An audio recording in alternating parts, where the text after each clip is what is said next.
Peace. Hey, I want to get this in. I'm actually driving, so I'm gonna keep my eyes on the road. But I wanted to get this little thought in here about coronavirus. Hey, shouldn't we be shutting down the handshaking?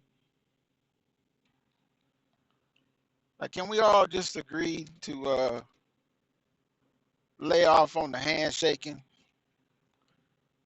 till we know what's going on?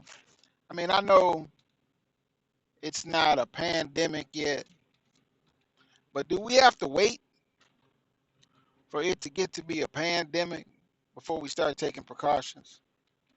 You know what I mean? Like, I invite you to look up KT the Archer degree, and look up what he has to say about coronavirus. I invite you to look up a Dr. Lynn. I think his name is Peter Lynn. He does a pretty simplistic breakdown of it. I invite you the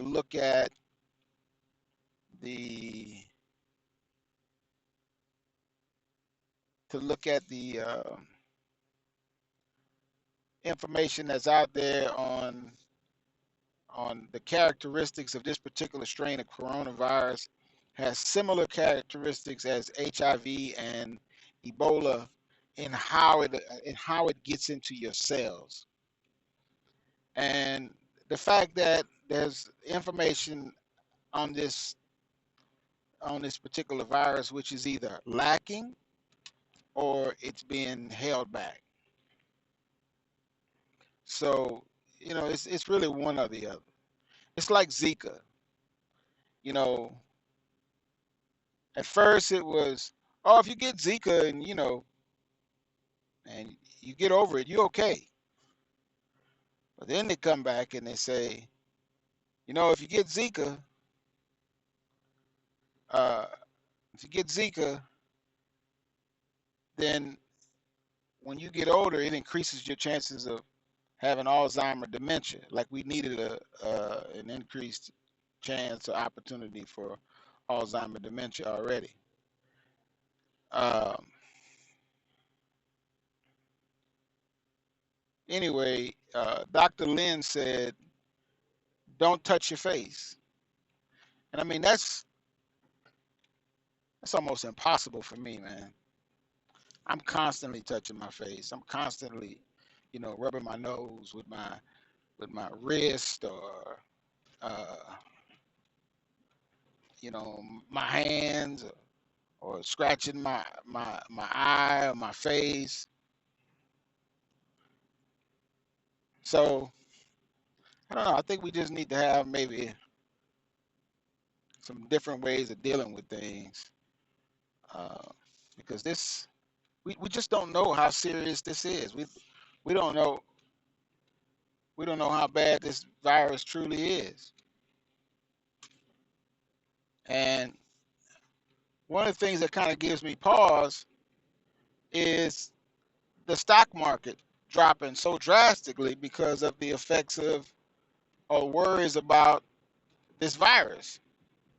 That's that makes me think there's information out there that the general public doesn't have, but the information is there, you know, and the the big money folks, the folks in business, they know things that we don't know.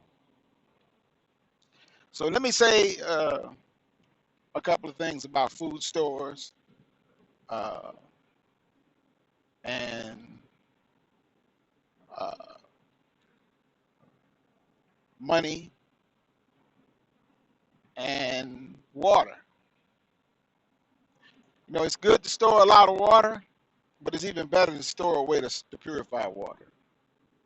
As far as food goes, look, I just did. I just wiped my nose with my hand. Uh,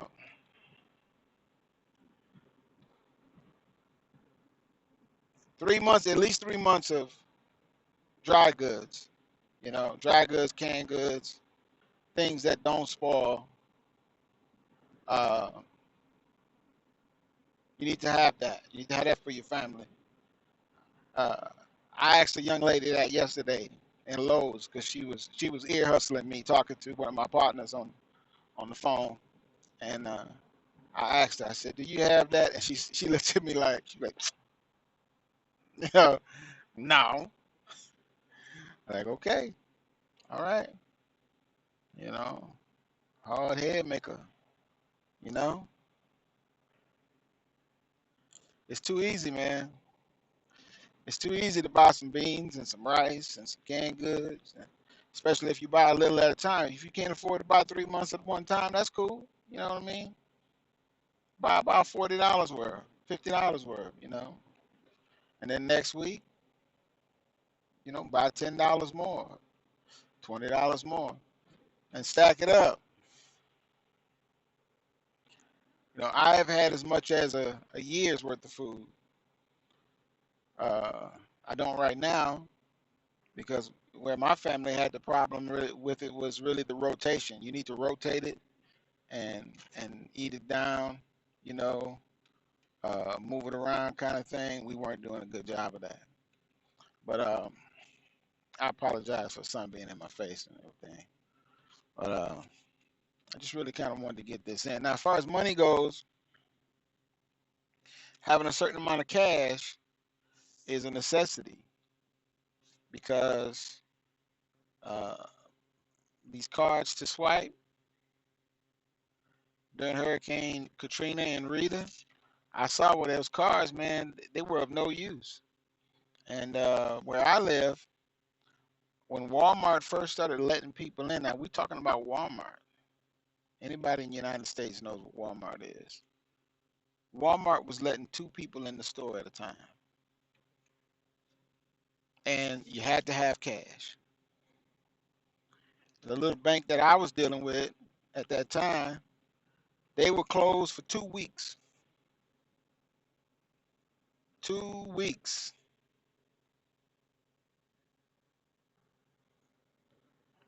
For the first week, there was no fuel within 60 miles of where I was staying. Emergency vehicles, they could get fueled up. I don't know how they were doing it, but they were getting fueled up. And but Joe Public, you had to drive 60, 70 miles. And when we went, we got I think one or two 55-gallon drums worth of fuel. So, don't take this as a game.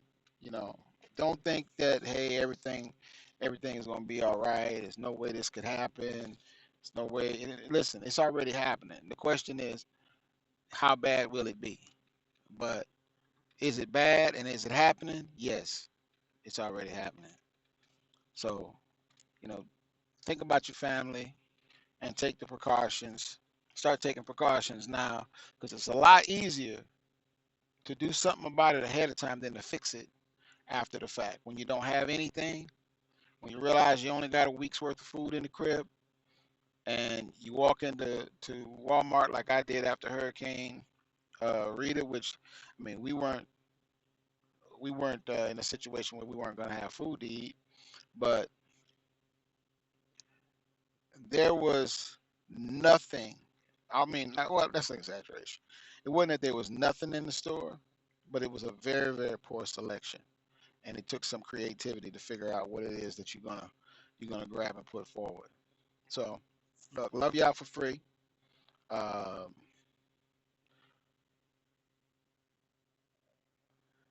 I'll follow up with some things, some links and things in the comments. Probably won't be today. I'm still out here on the grind. Uh, Peace.